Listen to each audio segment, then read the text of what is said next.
Hey, what is going on, everyone? Welcome back to the videos. Welcome back to the channel. If you're new here, my name is Matt, and we are in the office slash bedroom slash whatever space today. Today is the first official Wednesday kind of video. I didn't have one last week. I apologize for that. And then the week before that, I was out. Not here. So the plan is to have every Wednesday be a video that's going to take place here in the room talking about different subjects and all that good sort of stuff. So today we're going to be talking about what gear I use and why I use it. So let's get started.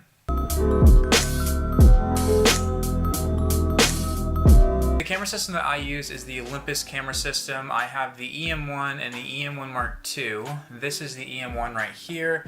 I think it's in focus there. There it goes. So the EM1, as you can see, is a very, very small camera system, very tiny little camera, but it has a lot of features in it. Same with the EM1 Mark II.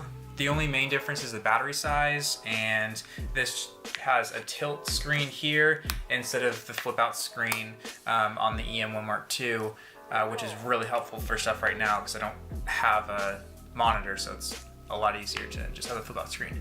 Anyways, so yeah, I have both those cameras. I was introduced to the Olympus system, I think it was late 2017, early 2018, by a family friend of mine who works for Olympus, and he showed me the system, and at first I was kind of like on the fence about it. He had mentioned it to me a couple times before, but I didn't really ever consider it. I wasn't familiar with the company. I was shooting Canon at the time, and I was a big Canon fanboy, and I was planning on moving up to something like a 5D Mark IV, but he showed me why it would still work for exactly what I wanted to do and how it could actually work better than the Canon system I was looking at. So the small form factor, the compactness, the lightweight of the cameras and the lenses, those apply to the cameras and the lenses, the amount of technology that's put into them. Both of these cameras are weatherproof. The EM1 Mark II is actually freeze proof. They went and tested it in the extreme cold and held up just fine. Batteries lasted, all that good stuff. So it's a really good rugged system, and it's nice and small and compact. It produces amazing images. A lot of photographers now who used to be Canon, Nikon shooters are converting to not just mirrorless cameras, but also smaller sensor sizes. So you'll see people go to Fuji or Olympus with their Micro Four Thirds system, and they produce amazingly stunning images. And it's because of the technology that they have in there. For me, as both a hybrid shooter now, it's really nice because all of their cameras have a stabilized sensor. The EM1 Mark II is the flagship of all of that. It has a 5-stop image stabilization system within it. The EM1 I think is around there, 4.5. It's a little bit older. It's a 2013 camera. This is the 2016 camera, so it's still really good though. You might have seen, I think it was in my downtown Sacramento vlog, all of that was pretty much handheld, just holding the camera, you know, kind of like this and walking around. There was no stabilizer apart from what was on the sensor. I don't even think I was using my Joby at the time, so it's a really, really, really good system if you want to be a hybrid shooter and you're not like dead set on going full frame. This system right here, this setup that I have right here, I think cost me around $600. So if you're wanting to get into a mirrorless setup with a lens, is a 35mm equivalent lens, and a really good body, for $600, that's, you know, modern and really usable and really easy to get used to, has a lot of pro features on it, I would definitely go with the Olympus system. Now the lenses that I use, like I said, are the 12-40 f2.8 Pro and the 17mm f1.8 Premium. So the 17mm was the first lens that I got to accompany my EM1, and it took me a little while to actually figure out what my first lens was going to be. I knew I wanted it to be a prime lens. I was trying to decide between the 17mm, which is a 34mm equivalent, and the 45mm, which is a 90mm equivalent. Now, I'm not a big portrait photographer. I don't really do anything like that. So landscape, automotive is my main thing that I do. So it didn't really make sense to get the 45. I'm not a big fan of 50mm, so I just totally took that out of the equation. And I ended up with this one.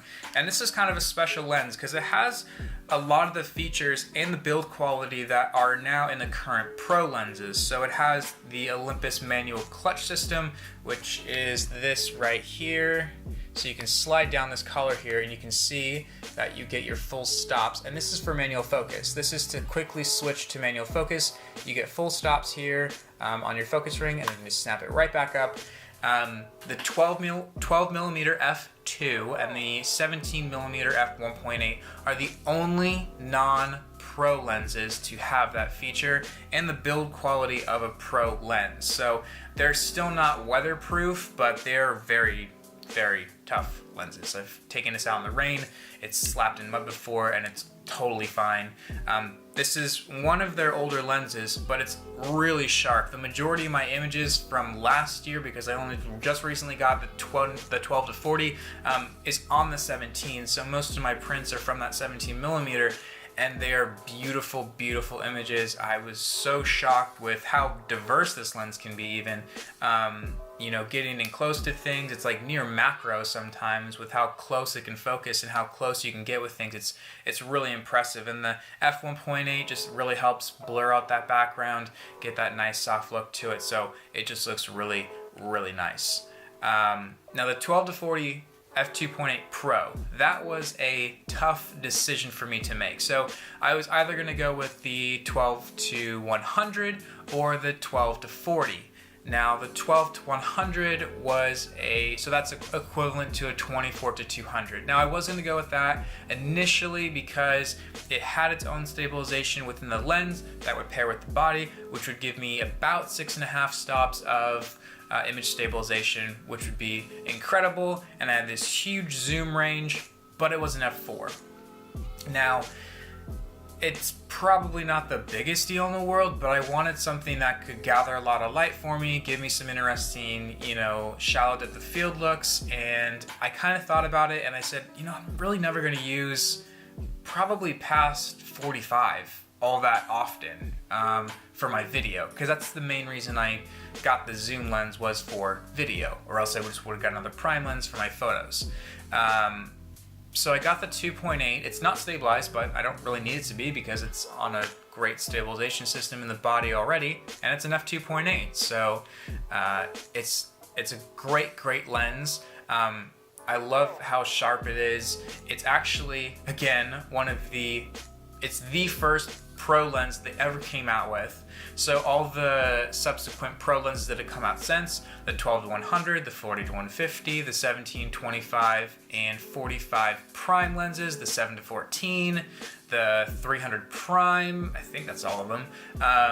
Those are all based off the build quality, design of the 12-40. So to me that speaks volumes, because if they liked it that much to have it pretty much copy paste all over the rest of their lenses, that's got to be some pretty good craftsmanship there. So those are the lenses that I use, those are the cameras that I use. Now let's move on to accessories. So accessories, there's a lot. There's lighting, not much lighting right now because I really haven't touched lighting before this. In terms of like my photography, I don't use flash, I don't use strobes, I never did portrait photography. Like I said, landscape, automotive, not really a huge need to use lighting, so I never really did. But only recently did I actually purchase a light for video, a little bit of photo, but mainly for video. The light that I got is the one that you see back here. It's this little tiny slim rechargeable light that I love so much. It's super, super powerful. I think it's at like half power right now, and you probably couldn't even tell that it was there. Maybe you could, I don't know. But it's a great little compact light. It has an adapter that you can put onto it so that you can mount it to your hot shoe. It's got a little cold shoe adapter. You just slide it on there, and I sometimes use it for lighting. I haven't yet, but sometimes I use it for my photography. It's super helpful. It's got a 1/4-20 jack on it, so I can just put it right onto a tripod and light a scene. It's awesome. That's pretty much for lighting. I'm probably gonna get another one because they're super powerful, they're super easy to recharge, and they're just great. So the next thing is tripods. So the tripods, I have a couple. I have 3, I think, 4. I just acquired one from work. It was an offer. I said sure. So yeah, now I have 4 little tripods. So the main one that I use for filming is the Joby 3K. Now this head does not come with it, so I'll take that off so you guys aren't like, oh wow, that's a special Joby. No, it's just the legs here. It did come with the head, but I lost a plate for it, and it just wasn't convenient to keep on switching plates all the time because most of my stuff is Arca Swiss. So I just put on an Arca Swiss head on here from another tripod, and it works out great.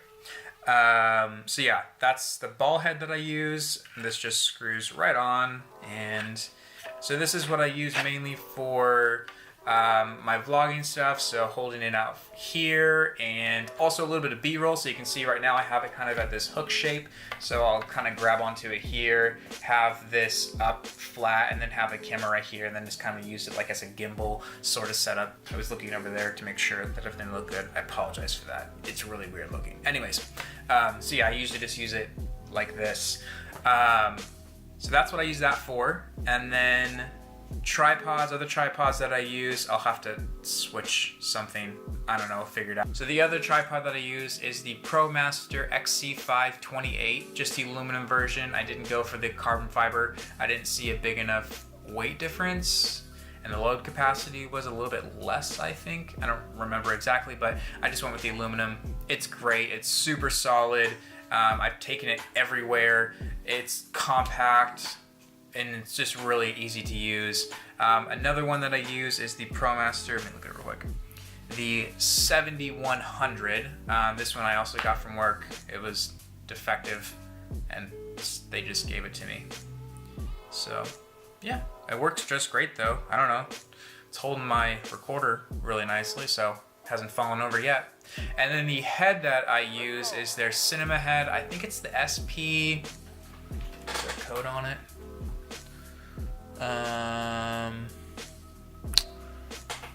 Oh, I don't know. We're just gonna call it their small little mini. I'll look it up on my phone actually.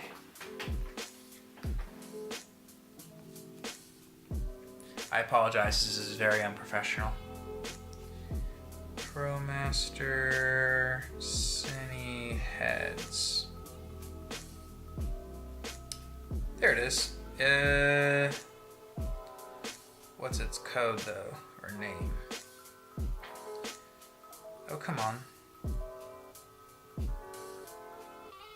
It must be new. CH, no, it's not the 60. Maybe it's the 45? I don't know.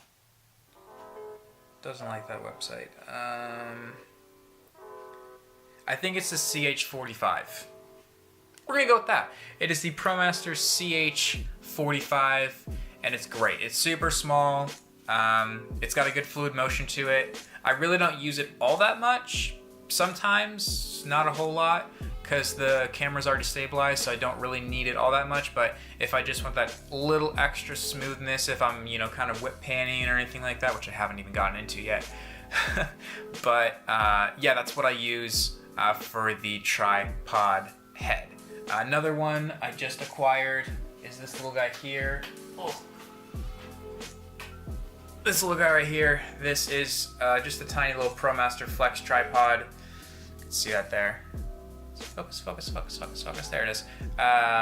So yeah, it's just a tiny, small, little flexy tripod thing. I put the light on here sometimes, so just stick it right on there, and it's just a nice little stabilization or way to raise it up off the ground a little bit more. So if I want to light this back corner here, which I will be doing in the near future, hopefully with a more powerful light though, because it wasn't really showing up that well, that's what I use. And then filters. So filters are a pretty kind of diversive topic with certain things. I know UV filters, some people are like yes or no on them. Some people absolutely hate them. Some people absolutely love them. I personally love them. They protect your lens. I actually had someone come into the store the other day. It was their big 150-600 Tamron, and he's like, I think I broke it. And I was like, okay. So we pull it out, and I'm taking the cap off, and it was just the filter. Just the filter broke. The whole front element was completely fine. No scratches really. Maybe some hairline stuff, but nothing crazy. And it saved the lens. It was awesome to see that it actually did its job, and to see it firsthand. So we just snipped it off, put on a new one, and he was back into business. So really cool there. And there are some people who say that degrade your images, putting the filter on there. That's if you get a cheap one. That's true. If you get a really cheap filter, it's not going to be the best quality. It's going to make it hazier. So spend the extra money. Seriously, the filters that I have are really high quality filters, like the B+W quality, even like Heliopan quality, I'd say. They're really good. They're really good for scratch protection, dust and dirt, and they don't impede my image whatsoever. I have them on every single one of my lenses, just because I want that added protection, and it just helps so much. I've banged the front of the lens against stuff before. It doesn't hurt the lens at all. It barely even dents the front, the ring of the filter, because it's a really thick, strong aluminum. It's great. I love it. I don't know why people don't have them on all of their cameras. So the other type of filters that I use are, this is a little filter pouch that I use. So I have two of these. I have this one. I guess we could count these as accessories as well. So I have this one for my tiny little 17, because the filters are very, very small. They're this big, so I can kind of give you an idea of how big the lens is itself. It's not huge. So yeah.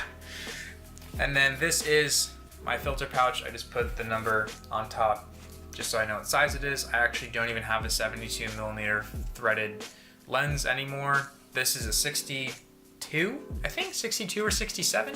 So yeah, but we'll talk about the types of filters that I do use. So circular polarizers. I use circular polarizers for most of my photography.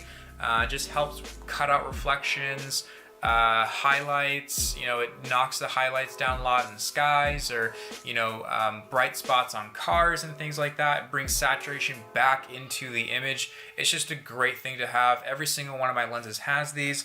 I highly recommend it. And if you are filming as well, it's very helpful, because if you're in a semi-bright situation and you have a aperture that you want to use, this knocks down about 1.5 to 2 stops. So it kind of can work as a neutral density filter, sort of.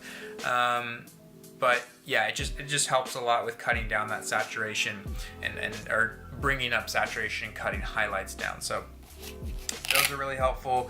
I also use ND filters. Now, I don't use a variable ND filter. There's a lot of opinions on variable ND filters. Some people love them. There's a lot of YouTubers. I know Peter McKinnon and Matty Hoja. I don't know how to say his last name. I'm sorry, Matty.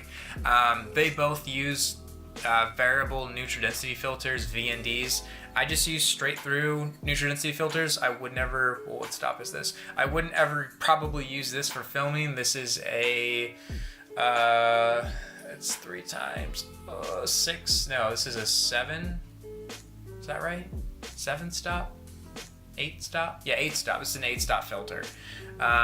So yeah, I probably wouldn't ever use this for filming unless it's like crazy bright out, or I'm in the snow or something and I'm shooting at, I don't know, f4, f2.8, f1.8, something like that. But I prefer to use the straight throughs. if you get a really, this is with every filter, if you get really nice high quality filters, you can cut out some of the problems that people talk about with filters all the time. You know, with variable nutrient density filters, you get kind of like an X through it sometimes, or it's kind of like half in one ND and half in the other, and it's not quite perfectly straight through, and you're kind of like half and half in between them. So if you get a really nice one, probably doesn't even have that problem, so go for it, I guess. But I prefer to just use the straight throughs. I know it's even all the way through. I don't have any question about it.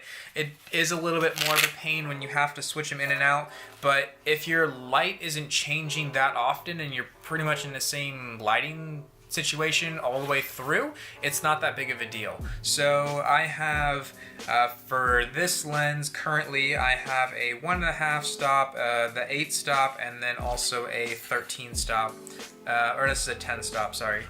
Is that right? Yeah, 10 stop. So I probably wouldn't ever use these for filming, mainly just the 5 stop. I've used that quite a bit, or I'll stack on top the circular polarizer on top of that, but that's pretty much it. And then for the 40 or the 17 millimeter lens, I have a CPL, a 2 stop, I think it's a 5 stop, yeah, 5 stop, and then also a 10 stop, 9 stop, it's a 9 stop. So those are the filters that I use, and now we're going to talk about straps. So I use the Peak Design system. I love it. It's super easy to use. It's great. It comes on and off really quickly. My biggest pet peeve when I first started photography was when I was doing long exposure landscape photography, and I'd have, or long exposures at all really, and I'd have my strap on my camera and it would be like blowing in the wind or something, or be knocking around, and it would hit the tripod and then vibrate it and then completely ruin my shot. So with these, I just unclip it, take it off, hang it around my neck or something, and I don't have to worry about that at all. I use the strap here, and then I also use their cuff. I think it's somewhere in my bag, sure. So that's what I use for my straps. They're super nice. If you can't afford this whole strap system itself, you can get the anchors and the anchor clips, I think it's called. So you can convert your previously existing strap into a Peak Design system, which I recommend for everyone.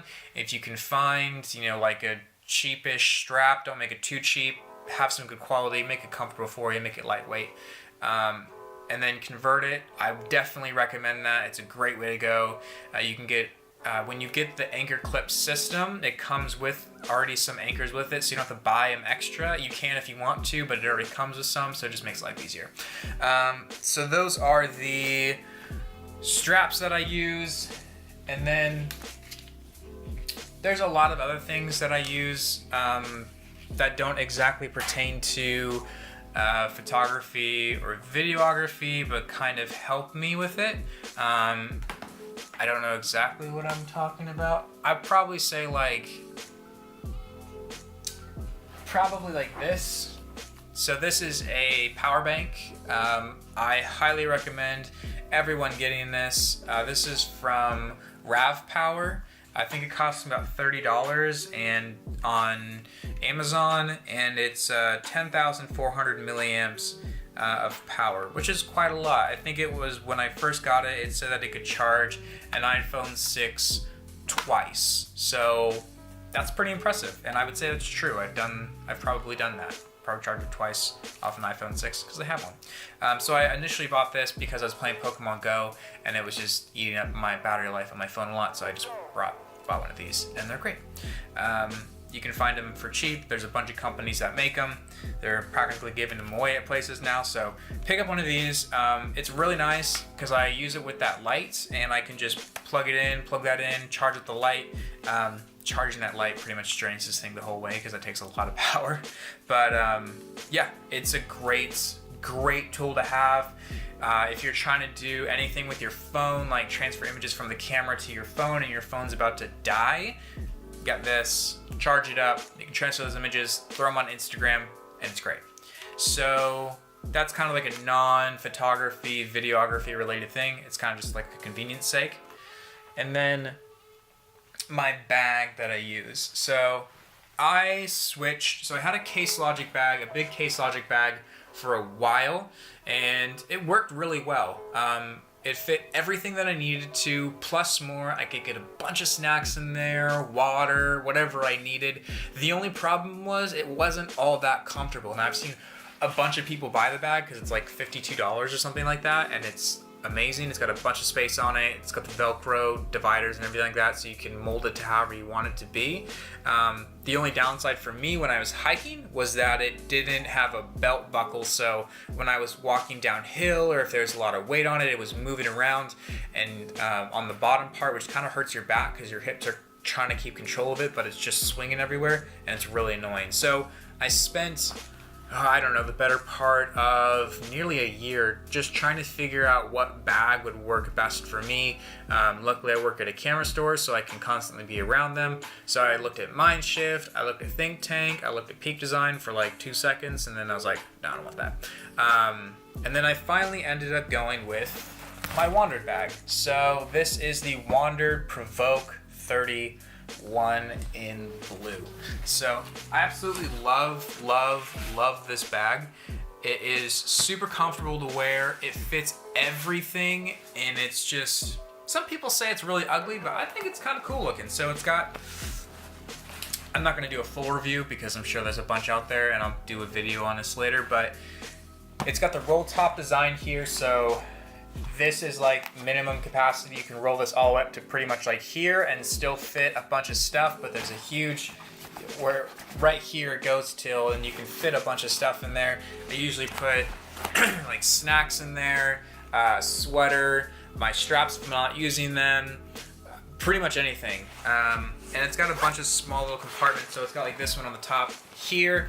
I put lens cloths in there, my sunglasses, phone. It's actually a pretty good sized pocket.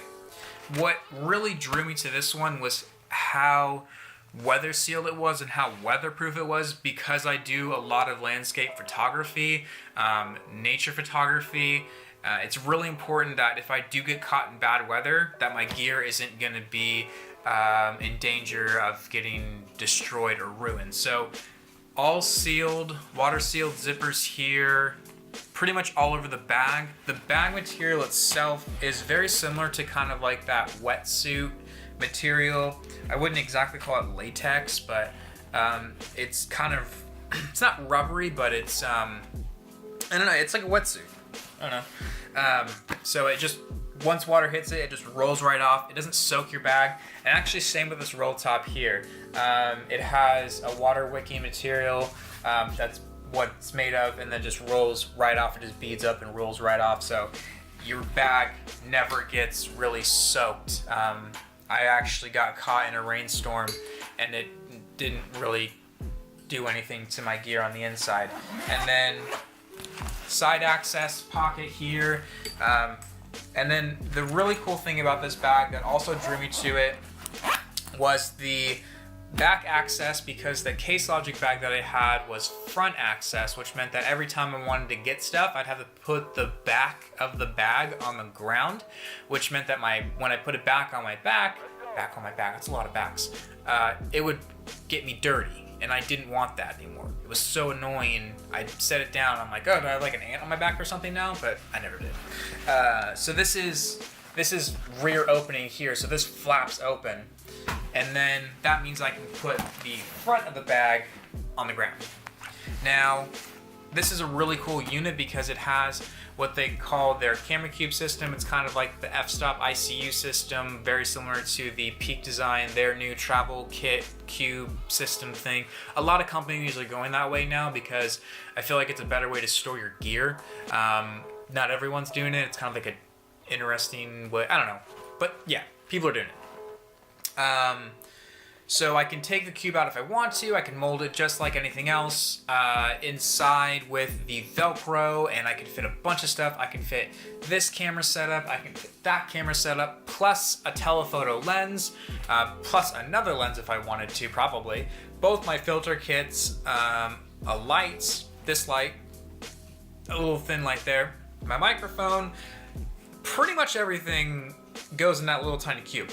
And it's great because then I can take it out if I want to, put it in a different backpack, or just carry it around and I have it with me and it doesn't take up a bunch of space if I don't want to bring the entire bag. So this was probably one of the best purchases I made last year for my camera gear just as a whole, because it just made bringing the gear far more enjoyable and easy, because it's a far more comfortable bag, because I actually have a belt I can put on it now so I can stabilize it on my hips. It just makes everything really, really easy and comfortable. So yeah, that's the bag that I use. And then I just acquired a very new thing and I'm very excited about it. I just got the Olympus LSP4 audio recorder, so hopefully you can tell a little bit of a difference in sound. Probably not in here because I haven't done a video in here before, but when it's windier outside or anything like that, the audio is not going to be going through the camera anymore, through the speakers on there. It's actually going to be going through the audio. It's actually just right down here, just at a shot right in front of my face, and it's great. So that's what I'm going to be using from now on. I also have a Saramonic mic that's going to be coming in, the SRM60? I don't know, something like that, SR60 or SR3? I can't remember. But yeah, so that's the audio that I'm going to be using. Right now it's just feeding right into the camera, so I have a double recording of it on here and on there, so that's great. I think that's pretty much it for today. Yeah, thanks for watching. I hope you guys learned something about whatever was on here. Maybe you had a question about Micro Four Thirds. Drop that down there. If you had a question about tripods, filters, anything, comment down below. Make sure to like the video, share, and subscribe. Hit that notification bell so you don't miss anything, and I'll see y'all in the next one. Bye.